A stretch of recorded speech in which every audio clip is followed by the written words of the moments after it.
취업은 해커스, 대기업 해커스, 공기업 해커스, 시중을 크게 버렸어, 가자! 자동 제어의 요소와 자, 구성입니다. 자, 제어계라고 하는 게 있어요. 제어계. 제어계라고 하는 게 뭘까요? 그런 목적에 대해서는 여러분들이 정확한 정의를 알고 계셔야 되겠죠. 그래서 이 제어계다라고 하는 것은 자, 어떤 목적에 적합하도록 대상이 되는 것에 자, 적당한 어떤 조작을 가해주는 것을 제어계라고 해요. 근데 이 제어계에는 자, 뭐가 있습니까? 개회로 제어계. 우리가 게루프라고 하는 게루프 시스템이 있고요. 그 다음에 폐회로 제어계. 자, 페루프. 우리가 어떤 괴한. 그러니까 피드백이 되는 피드백 제어계가 있다라고 보시면 돼요. 그러면 개회로 제어계에서는 우리가 목표값이 있어요. 목표값이 있고 그 목표값에 의해서 우리가 제어량이 있죠. 제어량. 자, 제어량이 있어요. 자, 제어량이 자, 목표가 설정이 되게 되면 우리가 그 제어량에 자, 맞게끔 자, 우리가 설정을 하는데 이 안에는 자, 뭐가 있냐? 자, 제어를 하는 것이 있고요. 제어를 하는 것이 있어요. 그럼 우리는 이걸 제어 장치라고 하는 거죠. 제어 장치. 제어 장치가 있고요. 그 다음에 제어가 되는 게 있습니다. 제어 대상이 되겠죠, 그러면. 제어 대상이. 자, 제어 대상이 존재하더라 이거야. 그래서 제어 장치가 있고 제어 대상이 이렇게 존재하더라 이거예요. 자, 여기에 자, 어떤 제어 장치와 제어 대상에 뭐가 있습니까? 자, 제어를 하는 것이 있고 제어가 되는 것이 있는데 이 부분에 우리가 자, 조작량이라고 하는 게 있어요. 자, 제어가 되게끔. 자, 우리가 도와주는 조작량이라고 하는 게 있고요. 어떤 외부 신호에 대한 예측하기 곤란한 어떤 부분에 대한 어떤 오차가 생길 수도 있겠죠. 그래서 여기에는 자, 뭐가 생길 수도 있다. 자, 여기에는 외란이 생길 수도 있다. 외란. 자, 이런 걸 우리는 자, 개회로 제어계, 개루프 시스템이다라고 합니다. 자, 그러면 개루프 시스템은 굉장히 제어 시스템은 간단하게 우리가 만들 수가 있어요. 하지만 자, 이 제어량, 우리가 목표한 값에 대해서 예를 들어서 제어량, 내가 예를 들어서 커피를 하나 뽑아 먹고 싶은데 이 커피에 커피 2스푼, 그 다음에 프림 2스푼, 설탕 2스푼, 자, 물의 양은 컵의 한 중간 정도. 자, 그렇게 우리가 목표 값을 설정해 놨는데 자, 마지막에 이제 어떤 컵이 딱 떨어지고 봤을 때 커피가 1스푼, 설탕이 1스푼, 물의 양은 컵 전체를 차지하더라. 그러면 거기에 대한 어떤 오차를 줄여야 되는데 그럴 수가 없다는 얘기죠. 그래서 개회로 시스템은 제어 시스템이 간단하지만 오차가 많이 생길 수 있다.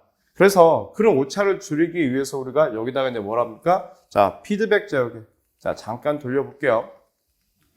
자, 이것처럼 자, 우리가 자, 이런 걸 페루프 제어계라고 하는데 페루프 제어계는 자, 뭐가 있어요? 제어량이 있고요. 그다음 목표값이 있겠죠. 그래서 자, 이 제어량에 대해서 자, 만약에 우리가 만족을 못한다면 이 검출부를 통해서 자, 어떻게 됩니까? 이 기준 입력 신호 요소와 비교를 해서 자, 어떻게 이제 조절부와 다시 조작부를 통해서 제어 요소를 통해서 제어 대상에 공급해주고 다시 제어량으로 공급해주는 자, 이런 걸 우리는 뭐라고 합니까? 페루프 시스템이라고 합니다. 페루프 시스템.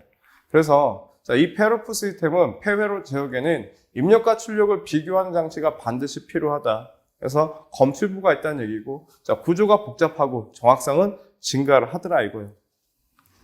이해되시겠죠? 그래서 자, 개회로 시스템이 있고 폐회로 시스템이 있다. 근데 폐회로 시스템을 쓰게 되면 좋은 이점들이 있어요. 왜냐하면 그만큼의 오차를 줄일 수 있다. 자, 그러다 보니까 어떤 생산 품질이 굉장히 향상이 되고 어떤 균일한 제품을 얻을 수가 있겠죠. 그런 오차를 줄일 수 있기 때문에. 그 다음에 생산 속도도 또 생산량도 우리가 상승시킬 수 있다라고 해요. 하지만 단점이라고 하는 게 있습니다. 그게 뭐냐면 숙련된 기술자가 필요하다라고 하는 거. 능숙한 기술이 필요하다라고 하는 거.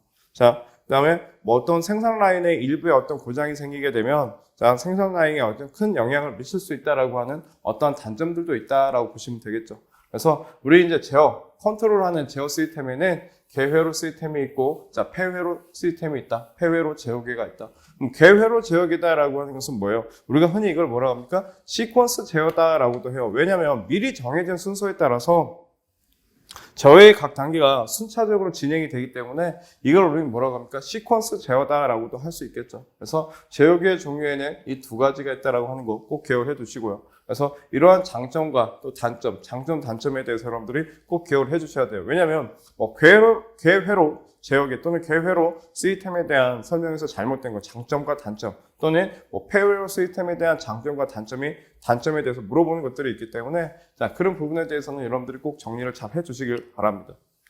자, 그 다음에 자동 제어계의 분류인데 제어계의 분류에서 제어량의 종류에 의한 분류가 있어요. 제어량이라고 하는 건 뭐예요? 그렇죠? 우리가 목표값이 설정이 됐다면 최종적인 어떤 제어 대상에 의해서 결과치가 나오는 부분을 제어량이라고 하죠. 그래서 이 제어량에 의해서 우리가 세 가지 제어를 하는데, 자, 이 부분은 여러분들이 꼭 기억해 주세요. 제어량에 의한 종류에는 프로세스 제어가 있고요, 서브 제어가 있고, 그 다음에 자동 조정 제어가 있다. 자, 프로세스 제어라고 하는 것은 우리가 흔히 이걸 공정 제어라고 해요. 뭐 시멘트 공업이라든지 또는 화학 공업이라든지 석유 공업이라든지 어떤 우리가 플랜트 생산 공정 중에 상태량 제어를 하는 것을 우리는 프로세스, 자, 프로세스 제어입니다. 프로세스 제어가 된다. 이 부분을 프로세스로 바꿔주셔야 될 것 같아요. 자, 프로세스 제어가 된다. 그래서 자, 이 프로세스 제어는 자, 우리가 외란 억제가 주 목적으로 볼 수 있는데 그 프로세스 제어, 공정 제어에서는 뭐 우리가 공업에서 쓰는 거니까 뭐 플랜트에서 쓰는 거니까 자, 공정 제어라고도 우리가 볼 수 있는데 이 부분을 자, 온도라든지 유량이라든지 압력이라든지 액이라든지 농도, 밀도에 의해서 우리가 제어를 한다라고 보시면 될 것 같아요. 그래서 이 프로세스 제어를 우리는 이걸 뭐라고 한다? 공정 제어라고도 한다. 공정 제어. 자, 그 다음에 서브 제어예요. 서브 제어. 자, 이 서브 제어다라고 하는 것은 우리가 이걸 추종 제어라고 합니다. 추종 제어. 그래서 기계적인 어떤 변이를 제어량으로 해서 목표값의 변화에 추종하는 제어를 뭐라고 합니까? 아, 이걸 서브 제어라고 한다. 자, 서브 제어라고 하는 건 뭐냐면 우리가 추종이다라고 하는 건 따라간다는 얘기예요. 그래서 어떤 오차를 감지를 합니다. 자, 오차를 감지해서 피드백함으로써 뭐 기계 작동을 우리가 하는 걸 우리는 뭐라고 합니까? 서브 제어라고 해요. 그래서 어떤 오차를 감지한다는 얘기죠. 오차를 감지해서 우리가 피드백 제어를 한다는 얘기예요. 그래서 서브 제어라고 하는 것은 어떤 기계적인 변이, 자, 변이를 제어량으로 해서 목표값의 변화에 추종, 따라가는 제어다. 그래서 위치, 자세, 방위, 각도, 자, 그런 부분들을 제어한다라고 보시면 될 것 같아요. 그래서 이 부분은 우리가 또 추종 제어다라고도 볼 수 있겠죠. 자, 이런 부분들 꼭 기억을 하셔야 됩니다. 자, 제어량에 의한 종류에는 프로세스 제어, 그 다음에 서브 제어, 그 다음에 자동 조정 제어가 있다. 자동 조정 제어라고 하는 건 뭐예요? 자, 정기적, 기계적 양을 제어하는 것으로 응답 속도가 굉장히 빠르다. 그래서 제어에는 뭐 전압 전류 주파수, 뭐 회전 속도, 힘을 제어하는 것을 자동 조정 제어라고 한다. 자, 이해되셨습니까? 자, 다시 제어량에 의한 종류에는 뭐가 있다? 프로세스 제어가 있고, 서브 제어가 있고, 자동 조정 제어가 있다. 자, 프로세스 제어에는 자, 뭘 합니까? 온도, 유량, 압력, 액의, 자, 그런 부분들을 제어하는 거고, 서브 제어는요, 위치, 자세, 방위, 각도, 자, 그런 부분들을 제어한다. 그 다음에 자동 조정 제어에는 뭐 전압이라든지 전류라든지 주파수라든지 뭐 힘이라든지 그런 부분들을 제어하는 걸 자동 조정 제어라고 한다. 자, 이해되셨습니까? 이 정도면 여러분들이 정리를 잘 하시고 알고 계셔야 될 것 같아요.